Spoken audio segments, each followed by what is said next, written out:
BJP வந்து சித்தாந்த எதிரி அப்படின்னா ஊழல் செய்யாத யோகிய சிகாமணியா? பிஜேபி செய்யாத ஊழலா? அதானின்ற வார்த்தை வந்து என்னைக்காவது வந்து வந்திருக்கிறா? லைக்கா படத்துல வந்து விஜய் வந்து நடிச்சிருக்கிறாரு. லைக்கா வந்து பிரான்ஸ்லயும் இங்கிலாந்துலயும் வரி ஏய்ப்பு செய்து அங்க வந்து ஊழல் வழக்குகள் வந்து நடந்துட்டு இருக்கு. நீயே வந்து பிளாக் மணியில தானே படம் நடிச்சிட்டு வந்திருக்க. லைக்கா படத்தை திருப்பி கொடுக்கறத உனக்கு துப்பு இருக்கா?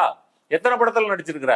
அல்லது உன் படம் டிக்கெட் வந்து இங்க பிளாக்ல வந்து 1000 2000 விற்கிதே, அப்படித்தானே உனக்கு 200 கோடி ரூபாய் சம்பளம் வருது? உனக்கு வர்றதே பிளாக் மணி. நீயே லஞ்சம் என்ற சினிமா துறையில வந்து ஊர்ன ஒரு கட்டமைப்புல தான் சம்பாதிச்சிருக்கிற. இவருக்கு வருமானம் வந்து வருஷத்துக்கு 1000 கோடி ரூபாயாம். யாரு சொல்றா? ஆதவர்ஜன் சொல்றான். அப்ப 1000 கோடியை விட்டுட்டு கோவணம் கட்டிட்டு பழனியில போய் வந்து பிச்சை எடுக்க போற நீ இல்ல. நீ வந்து முதலமைச்சரா வரப்போற, அதிகாரத்துல வரப்போற. எல்லாரும் உனக்கு சல்யூட் அடிப்பாங்க. எல்லா அதிகாரிகளும் வந்து பின்னாடி வந்து கையை கட்டி நிற்பாங்க. ஜெயலலிதா மாதிரி நிக்க போற. உன்னுடைய ரசிகர்கள் எல்லாம் உன் காலில் விழுந்து கும்பிட போறாங்க. இப்படி ஒரு சக்கரவர்த்தி ஆகணுன்ற கனவு தானே வந்திருக்க. அதுக்கு பதிலாக பழனி பஞ்சாமிர்தத்துக்கு கோவணாண்டி கட்டிட்டு போற மாதிரியா வந்திருக்கிற?